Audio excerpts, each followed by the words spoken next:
Today we are going to be talking about navigating through a divorce after enduring the agony of an emotionally abusive, toxic relationship. Divorce is never easy, but divorce with a toxic person, with an individual who perhaps has a pathological amount of narcissism in his personality, is a whole nother thing. And the best way to get through it is to recognize it's going to be tough. The things that you saw, that you experienced in the relationship are going to be exponentially magnified as you go through the divorce.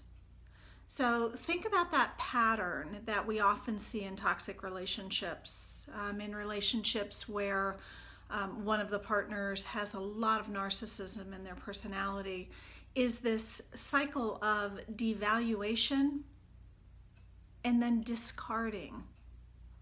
Well, when you're going through a divorce, you can add something else to that list.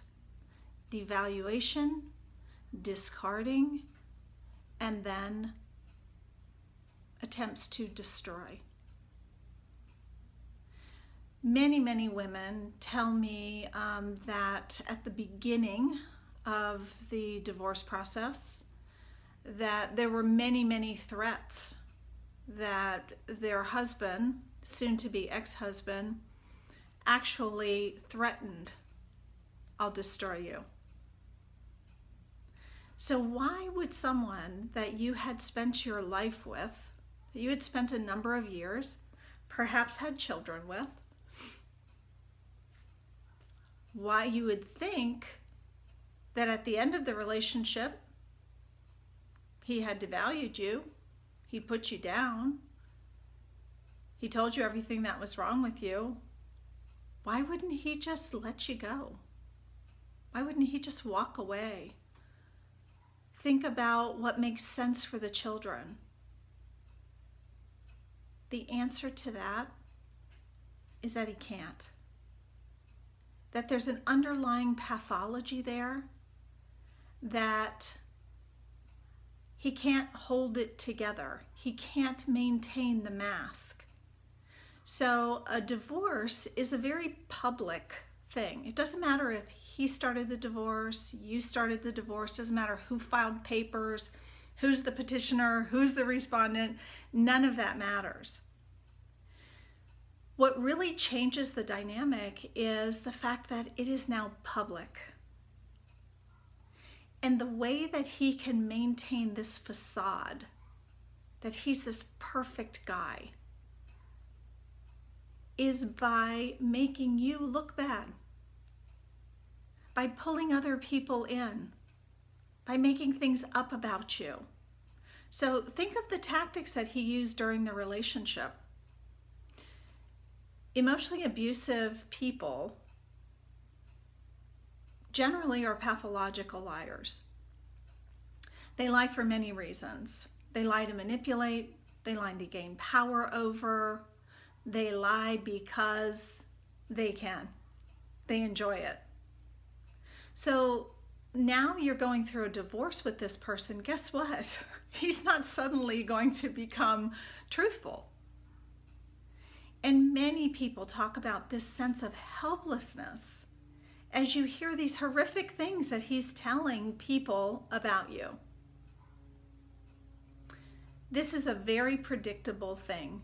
And if you know it's coming, you can buckle your seatbelt and let it go, really by hanging on to the knowledge that the truth will prevail. These guys can hold it together for a while, but given free rein, where you don't get drawn into their drama, they start to unravel. The truth comes out. So here you are coming out of this very painful relationship, probably with a lot of fears, and now you are under attack. So what do you do with that? It's all about acceptance. And that doesn't mean that you just allow it. It means that you accept that he will be who he is. And this is the very reason that you are not going to have a future with him. As much as you wanted to believe that he was a good guy, as much as you wanted to help him to be a good guy, you are now seeing him in all his glory. And there's nothing that you can do to change that.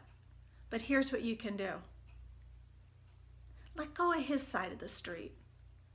Let go of his feelings.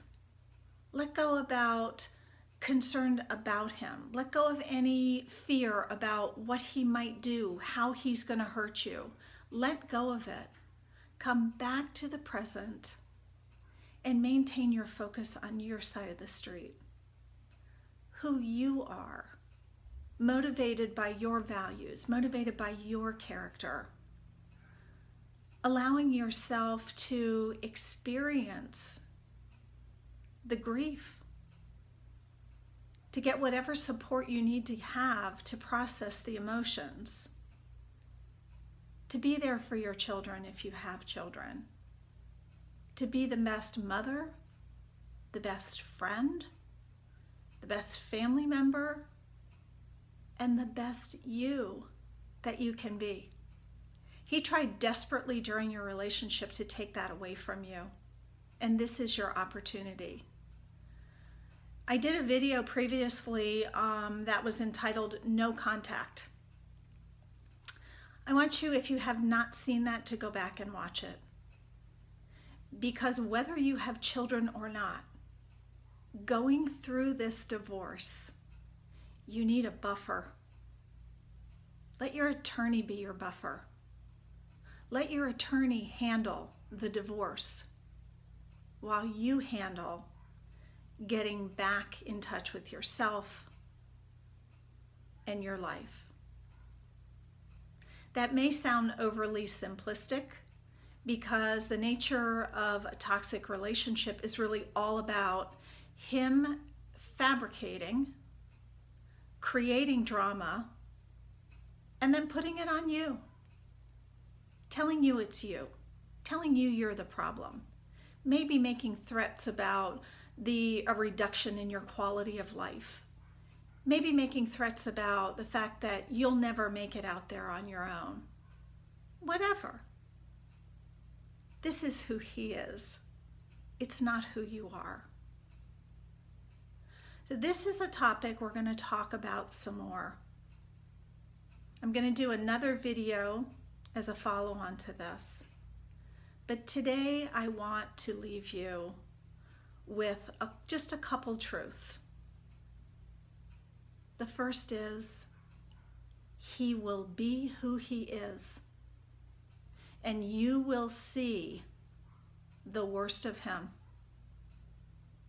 You will wonder at times if you ever knew him, how you could have fallen for this guy, how you could have lived with this guy. Not a good guy. There's a reason that you're hurting. So don't be surprised when he continues to be who he is, and maybe you see the worst of him. Let that go. Accept the feelings, accept the grief, accept that he's going to do everything he can do to make your life difficult. Maybe trying to draw you into a discovery war. You're trying to take care of the children. Perhaps you have a job outside the home. All the demands of life. And now, through the discovery process, likely he is going to try to create a lot of extra work for you. Try to take away the time that you might have for yourself, to take care of yourself, to take care of the children. Let your attorney guide you through this. Let your attorney tell you what's important, what's not important, what you need to produce, what you don't need to produce. One of the things that I have found is that experienced family court attorneys have this wonderful way of taking the emotion out. They don't care what he thinks. They don't care what he feels. They don't care what his perspective is. They care about you as their client and what the law allows. So trust your attorney. If you don't have children, exercise absolute no contact. Forward your emails to your attorney, anything that might come in from him. Block his calls. Block all direct means of communication from him, and have your attorney issue something that goes on record to tell him that that's the expectation, that he will not contact you, that you will not communicate with him, that you will only communicate with him through your attorney. If you have children, you simply go on record about the fact that there will be no communication about any issues that do not directly impact the well-being of the children. The immediate day-to-day concern about the children, about their activities, about transitions, about things like that. And anything else, just because he writes it, just because he says it, just because he sends it to you, does not mean that you have to respond to it. You do not need to engage in it.